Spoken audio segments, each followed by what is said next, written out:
Hey guys, welcome to Nurse of a Few Words, where I say less but do more in practice. So today I wanted to talk about crucial conversations.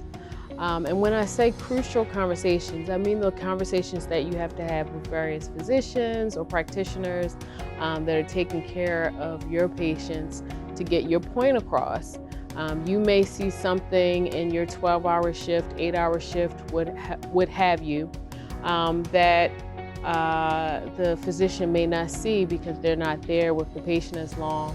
So sometimes you have to have those crucial conversations when you feel like something's wrong with the patient or your patient may be going down. And you have different personalities in this field. So some personalities are receptive to the information you have to provide, whereas others may not be as receptive. If you notice something's off, maybe you've been taking care of that patient for several shifts, and this time around you notice something is different, or you got a nursing report from one of your colleagues and what they gave you in report doesn't match up. But if that's the case, that's why it's really efficient and best practice to do bedside report, because you can also pinpoint any issues during report that you may observe or that may look different. But whatever the case may be, you're in the situation now, you go assess your patient and you see that something doesn't look quite right.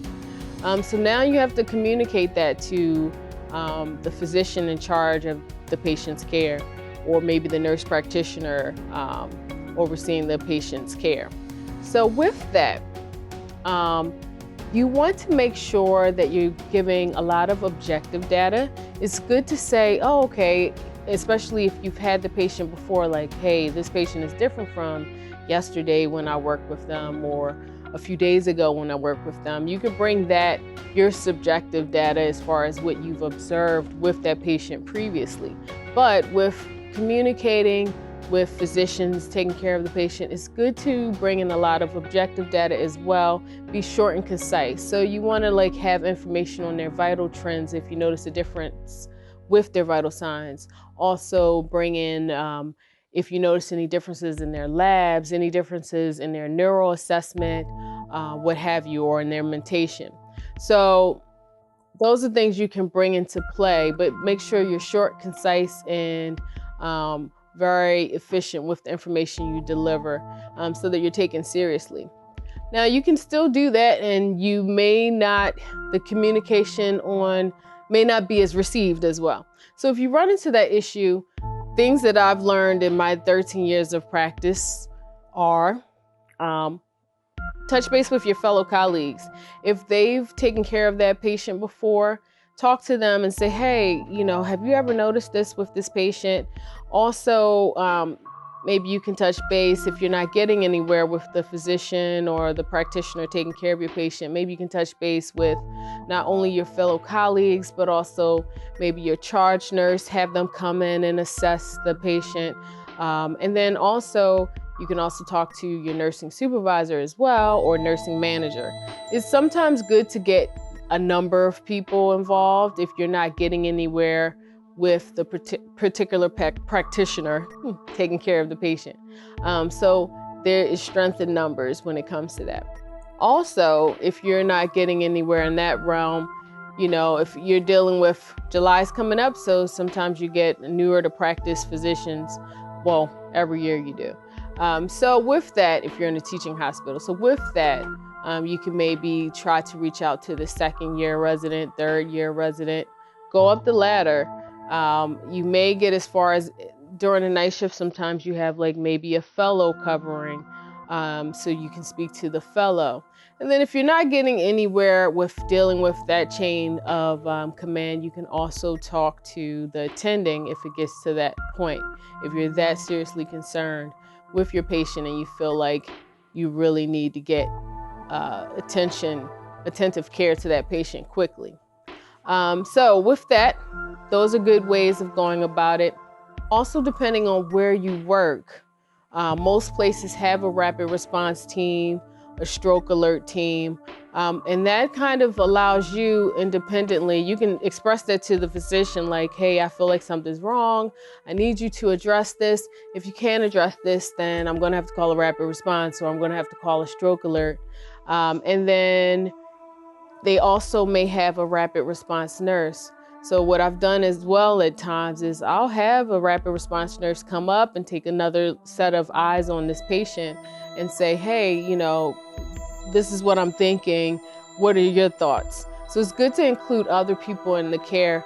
And even if you're having other issues with your patient, say for instance, they had a change in speech and you know that they had a speech therapist working with them, or they had a speech and swallow test recently. You can look at those notes, but you can also reach out to that therapist to say, hey, can you evaluate this patient? They seem a little different. Of course, you may need an order for it, but you can also say you guys were following them. So can you evaluate this patient and tell me, do you notice a difference? Or even in their previous notes, you may see a difference. Or if your person was followed by a respiratory therapist and you're noticing maybe on their vent settings, they're not getting oxygenated or ventilated as well, you can check with them like, hey, something seems off, or I'm noticing a difference in their volumes. Like, can you come and take a look? So you can also get other specialties involved that have been looking after that patient. So they're already on their care team to kind of get a second opinion. And also reinforcement with talking with physicians regarding some concerns that you may have. So if you still haven't gotten anywhere, you still feel unsettled with the care, and you feel like your patient is having an issue and maybe you didn't get anywhere with those other means, you always have the option of calling a rapid response or calling a stroke alert. And that basically gets a team of people from various specialties to come evaluate your patient and just to kind of get something moving faster. If you feel like maybe they need to go to critical care or need to get a CAT scan, what have you, that'll get the team there so that you can kind of get care for your patient quicker and faster and more efficiently. And that is pretty effective oftentimes. Like if you feel like they need to be somewhere else, a lot of times they'll get them there a lot quicker. They can get a bed for them a lot quicker. With that being said, just make sure you're asking for help. Make sure you're, continuously checking with the physician. Sometimes you have to do it several times in your shift. Sometimes you may not get anywhere, and that's when you have to get other folks involved. Because you would hate to be in a situation where you said, well, I told the physician, but they didn't order anything or they didn't change anything. At the end of the day, you have to live with the care you give that patient.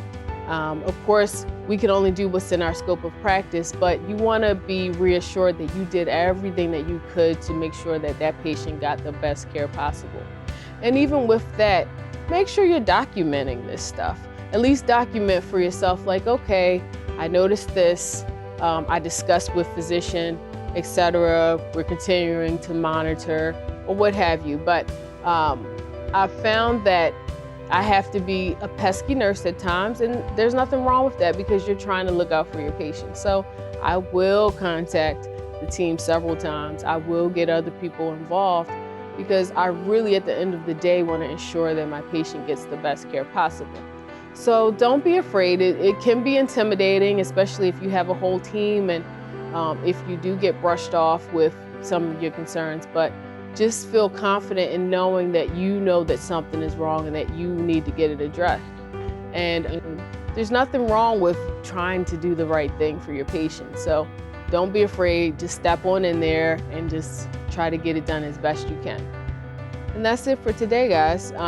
So please feel free to follow, leave a comment if you would like, and if you have any questions. Thanks and have a good day.